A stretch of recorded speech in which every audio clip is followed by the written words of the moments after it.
La grande partecipazione di oggi dimostra la sensibilità che sta aumentando all'interno della cittadinanza, all'interno della popolazione. Si sono ritrovati davvero in tanti per dire no ad ulteriori cementificazioni. Un corteo partito dal campo sportivo di Abano Terme ha attraversato il quartiere limitrofo all'area ex Cima, che rientra però nel territorio comunale di Teolo. La variante, se definitivamente approvata, prevederà la costruzione di 9 condomini da 4 piani, un albergo, anch'esso da 4 piani, e 40 bungalow, in un'area completamente verde di 90.000 metri quadri.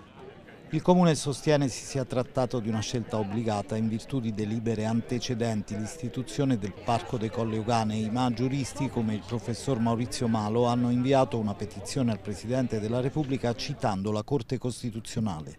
Un'area del genere va conservata per sempre come tale.